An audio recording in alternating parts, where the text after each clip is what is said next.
ถ้าเรามื้นให้ผัวโตไม่เฮ้ยเป็นหยังอุ้ยผัวโตน่ะดูดนมเฮาแม่ดูดนมเบิดแล้วก็แซ่บอยู่ดอกมีแห้งเนี่ยเฮ็ดเบียงมาเมื่อยจักมันนมผู้ใดแล้วเอาไว้นี่กินเบิดเลยก็บ่เป็นหยังหรอกคือคนให้มาแต่เฮ็ดเบียกหิวข้าวมาเมื่อยโอ้ยเมื่อยโอ้ยแน่ข้อยเอานมมาตั้งไว้นี่ไปใส่แล้วพอเสียเห็นอยู่บ่ข้อยกินหมดแล้วเอา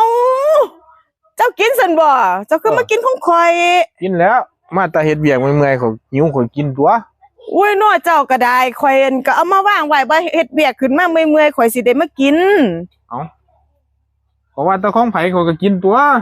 โอ้ยเจ้าก็สร้างเป็นเนาะพอเสียเจ้าก็บ่ถามหน้าถามหลังเนาะก็บ่เอิ้นถามข่อยเนี่ยนี่ข่อยเฮ็ดเวียกอยู่ใกล้ๆก็ได้โอ้ยข่อยก็เมื่อยเด้นี่เมื่อยนี่ไผสิฮู้เนาะจักเป็นหยังดอกโอ้ยเสร็จรถก่อนนะมื้อนี้คือเป็นโอ้ยสิเป็นหยังดอกเมื่อยก็เมื่อยโอ้ยถ้าเรามื้นให้ผัวโตแม่เฮ้ยเป็นหยังโอ้ยผัวโตน่ะดูดนมเฮาแม่ดูดนมเอ้าต้องไปนอนดูจังไดจังให้ผัวเฮาดูดนมอุ้ยเฮาบ่ได้นอนเฮาไปเฮ็ดเวียกอยู่เราก็มาร้อยดูดของเฮาแหมเอ้าโอ้ยเฮาเมื่อยก็เมื่อยต้องบ่ได้เอานมไปนำบ่ก็เราก็ดูดได้โอ้ยก็เอาไปนำแล้วจังได้ดูดถ้าบ่ได้เอาไปนำแล้วสิดูดจังได๋ก็เราอยู่พุ่นเราอยู่บ่ได้ใส่เสื้อบ่ซั่นเราก็ดูดได้ซั่นก็ดีแต่เสื้อโอ้ยต้องก็ถามแปลกเนาะเฮ้ยเอ้าป๊าดบักอันนี้โอ้ยเมื่อยมันดูดนมกูบ่อิ่มว่ามันจังไปดูดนมเสี่ยวบ่ได้ไปหาให้แน่งูสิต้องไปเคลียร์แนวนี่ต้องถามมาบ่เมียนบ่อันนี้ดีแท้เฮ้ยต้องเป็นหยังจังให้ผัวเฮาดูดได้ว่าต้องก็บ่ขาดขืนพ่อแม่บ่อุ้ยเฮาก็บ่ฮู้ว่าเพิ่นสิมาดูดเฮ้ยโอ้ต้องขาดขืนแน่เฮ้ยเฮาก็ขาดแต่ก้มเฮ็ดเวียกอยู่เฮาก็บ่ได้ฮู้ว่าเพิ่นสิมาดูดเนาะว่าแล้วว่ากลมเฮ็ดเวียกก็มากุมดูด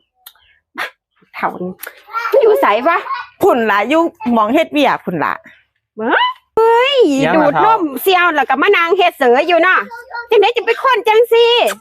ข่อยก็ดูดอีหลีเบิดเรียบร้อยอุ้ยเป็นจังได๋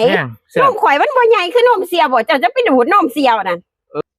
ข่อยก็ดูดตัวนมข่อยก็มีเป็นหยังเจ้าจะมาดูดให้หยังนมเสี่ยวเอ้าก็มาว่างไว้นี่ข่อยก็ดูดตัวข่อยมาเมื่อยๆเนาะอะหยังก็นมนี่เอามาตั้งไว้นี่ข่อยบ่ฮู้ว่าของไผข่อยก็เลยกินข่อยมาเฮ็ดแต่เฮ็ดเบียกเมื่อยๆข่อยก็กินตัวนมเอามาวางไว้นี่ข่อยบ่ฮู้ว่าของแม่เสี่ยวตัวเอานมมาวางไว้นี่บ่เฮ้ยแม่น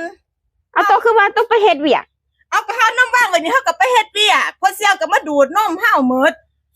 เอ้านมกองบ่นมกองบ่แม่นนมตัวนี้ซื้อมาไปซื้อมาแทนเราเนี่ยไปไปโต๊ะบ่ได้เฮ็ดเวียกไปเอามาเฮาเมื่อยแฮงเลยนี่ผู้นึงเฮ็ดเวียกว่าแล้วว่านมกันแล้วบ่ว่านมกองเอากันล่ะคือว่าแต่นมจากเต้า